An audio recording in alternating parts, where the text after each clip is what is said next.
In this guide, I'm going to show you guys how to trim videos directly on your iPhone using the built-in Photos app. First, open the Photos app on your iPhone and find the video that you want to trim. Let's say this is the video. Now here you're going to find 3 bars. You'll need to click on this option. Now you have just entered the editing mode. In the editing mode, you'll see the video's play button along with 2 arrows at the beginning and end of the timeline. These arrows are what you will use to trim the video. Simply drag the arrow at the end to choose where you want to trim the last part of the video.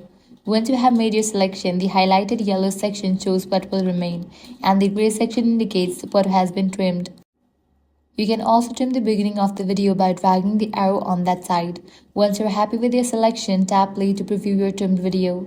If you need to trim a section from the middle, you'll have to use a third-party app like CapCut to split and trim those parts.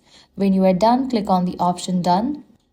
You'll be given 2 options: save the trimmed video as a new clip, which keeps both versions, the original and the trimmed, or overwrite the original. I recommend saving it as a new clip, so you have both the trimmed version and the original one.